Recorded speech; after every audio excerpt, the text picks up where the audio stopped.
MNC company में मेरा interview चल रहा था। 4 राउंड होते हैं वहाँ पर, ठीक है। पहले राउंड में छोटे से, फिर बड़े, फिर बड़े, फिर बड़े, लास्ट में जीएम के साथ होता है इंटरव्यू। उसके बाद आपको अपॉइंट किया जाता है। जीएम अगर मना कर देगा तो नहीं करा जाएगा अपॉइंट।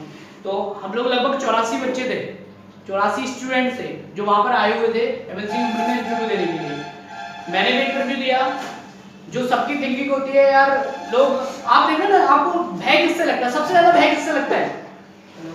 अपने आप से नहीं, भीड़ देख के भय लगता है। यार ये तो इतने सारे हैं, इनमें से कोई ना कोई बंदा तो सिलेक्ट हो जाएगा, मैं रह जाऊंगा। अब आप एक बात ये क्यों नहीं सोचते हो? ऐसे ही हर बंदा सोच रहा होगा यार भीड़ कितनी है, मैं रह जाऊंगा। हर बंदा यही सोच रहा होगा, हर बंदे के माइंड में यही चल रहा होगा, ठीक है। मैं भी गया, 84 लगभग 84-85 बच्चे थे वहां पर। भीड़ देख के ना एक पोस्ट दी, एक पोस्ट दी एमएनसी जो मैं बता रहा हूँ। तो 84-85 बच्चों को देखकर मुझे ऐसा लगा भाई मेरा कुछ नहीं होना है। क्यों? क्योंकि मैंने अभी फ्रेशर था, मुझे कुछ नहीं आता था, मुझे कोई एक्सपीरियंस नहीं था। मैंने केवल पास आउट की इंजीनियरिंग और इंटरव्यू देने चला गया। मेरे पास कोई अच्छा डॉक्यूमेंट रखने के लिए फाइल भी नहीं, मतलब कुछ भी नहीं। लोग आए इतने पर्सनैलिटी के साथ, लोग टाई वाई पहन के आ रहे, एकदम बिल्कुल सूट बूट पहन के, एकदम ऐसा लग रहा है कि हाँ बाकी में प्रोफेशनल होंगे। उसमें से कुछ लोग एक्सपीरियंस वाले भी थे, 4-5 साल एक्सपीरियंस भी था, वर्किंग करके आए थे। तो उन 84 लोगों में जब मैं गया और मैंने देखा तो मुझे ऐसा लगा अपना कुछ नहीं होना है भाई, चलो कोई नहीं, देर के देखते हैं क्या होता है करके। पहला राउंड भी था। पहले राउंड में हमने सिर्फ नॉर्मल क्वेश्चन, उन्होंने बोलना इंग्लिश में स्टार्ट किया। तो उस समय मुझे इतनी भयंकर इंग्लिश नहीं आती थी, थोड़ी बहुत टूटी फूटी जैसे आपको आती है वैसी मुझे भी आती थी, ठीक है। लेकिन हाँ ठीक ठाक बोल लेता था, आपसे थोड़ी अच्छी बोल लेता था। तो मैंने बोलना स्टार्ट किया इंग्लिश में, ठीक है। लेकिन जहां जहां मुझे वर्डिंग नहीं आ रही थी इंग्लिश में, वहां मैंने हिंदी में बोलना स्टार्ट किया, मतलब मिला जुला प्रयोग किया और कुल मिलाकर मैं पास हो गया। उसके बाद कुछ बच्चे जो थे, लगभग 30-35 बच्चे रिजेक्ट हो गए और 30-35 जो बच्चे बचे हैं वो सेकंड राउंड में गए। मैं यार उन लोगों ने नाम लिया, बोले ये बच्चे जो है खड़े हो जाए, ठीक है। मैं भी, मेरा भी नाम लिया, मैं खड़ा हो गया। मैंने लग रहा है कैसे जाओ तो बोले बाकी सब लोग चले जाइए, आप अंदर आइए दूसरे रूम में। वाह, मैंने कहा अरे पहला राउंड निकल गया मुझसे। मतलब एक खुशी होती है आपके अंदर, खुद की खुशी होगी कि यार पहला राउंड निकल गया। मैंने कहा वाह क्या बात है यार, पहला राउंड निकाल दिया एमएनसी कंपनी का। मैंने सेकंड में सिलेक्ट होना हुआ, पहला तो निकाल दिया, घंटा की यही खुशी थी है ना। मैं गया फिर सेकंड राउंड में। सेकंड राउंड जो होता है वो एचओडी के साथ होता है, जिस डिपार्टमेंट में आपको लिया जा रहा है उसका जो हेड होता है उसके साथ होता है आपका। भाई वहां गया, उन्होंने पूछना स्टार्ट किया। उन्होंने मेरे से एक क्वेश्चन पूछा कि मतलब मैथमेटिक्स, मैंने कहा पीसीएम थी मेरे पास, उन्होंने मैथमेटिक्स से एक क्वेश्चन पूछा। बोले 1000 रुपीज की एक कोई चीज है, आप मॉल में गए, आपने कोई सामान खरीदा 1000 रुपीज का और 30% का डिस्काउंट चल रहा है, तो आपको कितने % का डिस्काउंट मिलेगा? केवल 5 सेकंड में बताओ। फटाफट से कैलकुलेट किया, बता दिया आंसर तुरंत। अब पता नहीं वो सही था मेरे हिसाब से उस समय, या पता नहीं मैंने क्या बताया उसको पसंद आ गया कि हाँ चलो ठीक है बता दिया, ठीक है। एक्चुअली मुझे भी नहीं पता था कि मैंने सही बताया या नहीं बताया, मुझे याद नहीं है। उसे पसंद आ गया, उसने अगले राउंड में मुझे भेज दिया। फिर खुश यार, मैंने कहा वाह ये बात है, लग रहा है कुछ पढ़ के आया हो। जब तीसरे राउंड में गए, तीसरा राउंड जो होता है वो सारे डिपार्टमेंट का जो हेड होता है, मैनेजर, उसके साथ होता है आपका, सारे डिपार्टमेंट का प्रोडक्शन मैनेजर बोलते हैं उसे। तो उसके बाद जब मैं उसके पास गया तो वहां से भी मैं उस राउंड में निकल गया। बाद में हम लोग केवल लास्ट राउंड में 2 बच्चे बचे थे, 2 स्टूडेंट थे। अब खुशी तो इतनी थी मैं जाहिर नहीं कर पा रहा था, किसके सामने जाहिर करूं करके। आपके अंदर कोई खुशी हो और आप उसे बता ना पाओ किसी को, क्योंकि वहां कंपनी थी, कोई था नहीं मेरा अपना, तो बता ना पाओ तो अंदर से अजीब सा पेट में गुदगुदी जैसी होती है ना। मेरे साथ भी हो रही थी। मैं यहाँ 2 बच्चे लास्ट में बचे थे, मैं था और एक बंदा और था। अब हुआ क्या, उसका पहले राउंड था जीएम के साथ, ठीक है, जनरल मैनेजर जो फैक्ट्री का मालिक होता है एक तरीके से, आप देख सकते हो, ठीक है, कह सकते हो। तो उसके बाद गए, पहला बंदा हो गया। अब वो बाहर आया तो मैं उससे सिर्फ एक ही क्वेश्चन, भाई यार तुझसे पूछा क्या है तो बता दो मुझे। बोला भाई अंदर जाएगा पता चल जाएगा, कोई किसी का सलाह नहीं पता, कोई किसी को नहीं बताता, ठीक है। बोला अंदर जाएगा पता नहीं जाएगा। तो मैं भी अंदर गया, थोड़ा अंदर से भय होता है, डर होता है, ठीक है।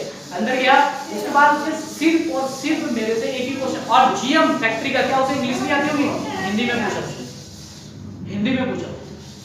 जीएम ने हिंदी में पूछा, ये मुझे बड़ा अटपटा सा लगा। मेरे को बाकी सब छोटे छोटे लोग थे वो इंग्लिश बोल रहे थे और ये बड़ा व्यक्ति जो है वो हिंदी बोल रहा है।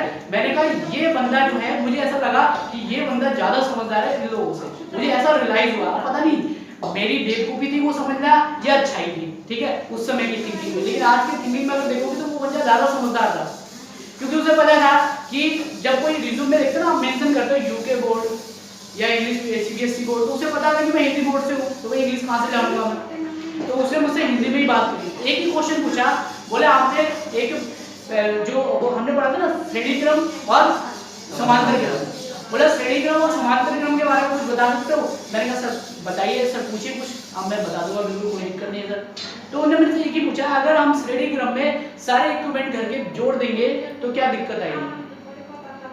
सबसे पहले तो ये पूछा उसने कि मतलब कौन सी क्रम में जोड़ते हैं, तो मैंने कहा समांतर क्रम में जोड़ते हैं, साफ सीधी बात, ये तो मेरे को पता है। मैंने कहा अब उसने ये पूछा कि अगर हम श्रेणी क्रम में जोड़ दें तो क्या परेशानी आएगी? तो फिर बस मैंने स्टार्ट किया, क्योंकि मुझे तो नॉलेज थी, मैंने बताना स्टार्ट कर दिया। मैंने कहा अगर एक को बंद करोगे तो सारे बंद हो जाएंगे। सेकंड थिंग, अगर एक में वोल्टेज इतनी जा रही तो डिवाइड हो जाएगी सारी वोल्टेज 230, और जो डिम हो जाएगी सारी की सारी वोल्टेज, जितने भी इक्विपमेंट होंगे सब में कम हो जाएगी वोल्टेज जाके, तो प्रॉपर तरीके से वर्क नहीं कर पाएंगे। तो ये सारा आंसर मैंने दिया, आया बाहर, आगे बोला उन्होंने कि रिलैक्स करो थोड़ी देर, और बोला कैंटीन में चले जाओ, चाय वाय पी लो जाके थोड़ी। गए हम लोग, चाय वाय पी, उसके बाद 1-2 घंटे के बाद हम वहां पहुंच गए, दोनों लोग ऑफिस के बाहर, ऑफिस में जाके वेट करने लगे। वहां से एक मैडम आई फाइल वाइल लेके, बोले आप 2 लोगों ने इंटरव्यू दिया था? मैंने कहा हाँ मैं। तो बोले एक लड़का था ना, मुझे नाम याद नहीं उसका, पता नहीं कौन था, जो लास्ट में बचा था। तो बोला ये नाम वाले खड़े हो जाओ। फिर मेरा मोटिवेशन टूट गया उस समय, मैंने कहा खत्म हो गया लग रहा है, मैंने कहा इसको ले जाएंगे हम लोग। तो मैंने मुंडी नीचे कर ली, जो जनरली सभी लोगों का एक वो होता है, तो बुरा लगा मुझे कि हाँ यार लग रहा है इसको ले जाएंगे, ठीक है। तो बोली उसको बाहर लेके बुला के उससे बोला, उन्होंने, मैं सुन रहा था, आवाज आ रही थी मुझे, तो बोली क्या कहते हैं, ऐसा है बेटा आपको क्या करना है, आपको जब अगली पोस्ट निकलेगी तो हम कॉल करते हैं। फिर तो भाई साहब खुशी का ठिकाना नहीं था मेरी। और आप यकीन मानो वो लोग बाहर जो कम्युनिकेशन थी वो बाहर चल रही थी और मैं अंदर से सुन रहा था, तो अंदर में ऐसे कर रहा था ये और मतलब ऐसा होता है ना कि आप अपनी खुशी जाहिर ना कर पाओ तो कैसे करोगे, ऐसे ही कर सकते हो बस। तो अब मेरे को ये लग रहा था कि कैसे घर पहुंचूं जल्दी और मैं घर में जाके गुड न्यूज़ दूं कि मेरी जॉब लग गई है ना। फिर वो मैडम मेरे पास आई, मुझे ऊपर ले गई ऑफिस में जहाँ पे जीएम बैठते हैं, दोबारा से फिर ले गई वहाँ पर जाके, फिर अपॉइंटमेंट वगैरह लेटर दिया उन्होंने, सैलरी पैकेज वगैरह बताया। तो भैया हमने ज्वाइन किया उस समय जाकर, मैंने बोली कब से ज्वाइन करोगे, तो मैंने 2-3 दिन का टाइम मांगा उससे, मैंने इतनी तारीख से मैं ज्वाइन करूंगा, तो बस ज्वाइन किया, उसके बाद जॉब करी हमने। तो ये प्रोसेस होती है कि इंटरव्यू की, और इसमें ना आपको कैमरे से पहली नजर रख के देखा जाता है कि वाकई में बच्चे कर क्या रहे हैं, किसके अंदर क्या क्रिएटिव। कुछ लोग मोबाइल चला रहे थे बैठ के, उनको पहले निकाल दिया। कंपनी आपसे काम करवाएगी, मोबाइल चलाने की सैलरी नहीं देगी, कंपनी आपसे काम कराएगी। अगर आपको सैलरी अगर 25,000 की दे रही है, 1 लाख का काम लेगी आपसे। 1 लाख अगर उसे आप कमा के नहीं दे पाओगे तो लात मार के बाहर निकाल देगी। आप ये मत सोचना कि मैं क्या कहते हैं कंपनी रोल पे हूँ तो नहीं निकलूंगा, या कंपनी की तरफ से तो नहीं निकलूंगा, कॉन्ट्रैक्ट बेस पे तो नहीं निकलूंगा। भाई दोनों कंडीशन में अगर कंपनी को कोई प्रॉफिट नहीं है, लात मार के बाहर निकाल देगी, और ऐसा रीजन देगी आप उसके खिलाफ कंप्लेंट भी नहीं कर पाओगे। तो सबसे पहली बात आपको क्या करना, अपने आप को प्रिपेयर करना है इंटरव्यू के लिए। जो लोग जॉब करना चाहते हैं, कुछ लोग ऐसे होंगे ना जॉब करना चाहते हैं कुछ लोग जॉब करने वाले, कितने लोग हैं जॉब करने वाले, है ना। सबको इंटरव्यू को फेस करना है, सभी को इंटरव्यू को फेस करना है, और इंटरव्यू फेस करने के लिए सबसे पहले चांस किसे मिलेगा, जिसका रिज्यूम तगड़ा होगा, जिसके पास रिज्यूम में सर्टिफिकेट ज्यादा होंगे, उसको पहले चांस मिलेगा इंटरव्यू में, सबसे पहले उसी को बुलाया जाएगा। रियल